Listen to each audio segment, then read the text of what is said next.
Hello friends, welcome to food magic Bangla. আজকের পর্বে নিয়ে এসেছি পোস্ত ভাপা বা বাটি পোস্ত রেসিপি। এই রেসিপিটা চটজলদি বানানো যায়, গরম ভাতের সাথে দুর্দান্ত লাগে।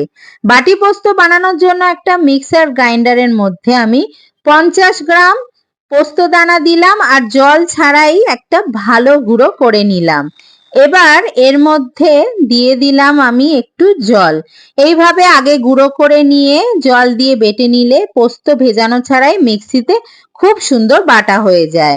একটা টিফিন বক্সের মধ্যে আমি স্বাদ অনুযায়ী পাকা লঙ্কা কুচি আর দিয়ে দিলাম দুটো বড় সাইজের পেঁয়াজ কুচি, দিয়ে দিলাম স্বাদ অনুযায়ী নুন আর সেই বেটে রাখা পোস্ত দানাটাকেও দিয়ে দিচ্ছি।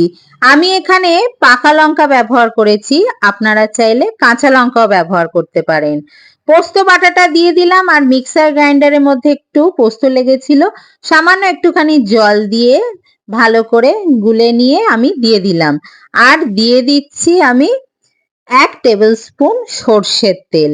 টিফিন বক্সের ঢাকনা বন্ধ করে দিয়ে একটা কড়াইয়ের মধ্যে অল্প কিছুটা জল ফুটতে দিয়েছি, একটা স্ট্যান্ড বসিয়ে ওর মধ্যে টিফিন বক্সটা বসিয়ে আমি মিডিয়াম ফ্লেমে 10 মিনিটের জন্য ভাপিয়ে নিলাম।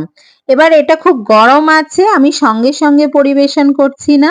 বেশ কিছুক্ষণ পর আমি ঢাকা খুলে দেখাচ্ছি, দেখুন খুব সুন্দরভাবে তৈরি হয়ে গেছে আমাদের আজকের রেসিপি বাটি পোস্ত বা ভাপা পোস্ত।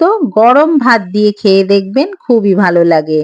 আমার আজকের রেসিপিটা ভালো লাগলে লাইক করবেন, শেয়ার করবেন আর আমার চ্যানেল সাবস্ক্রাইব করতে ভুলবেন না। দেখা হবে পরের রেসিপির সাথে। বাই।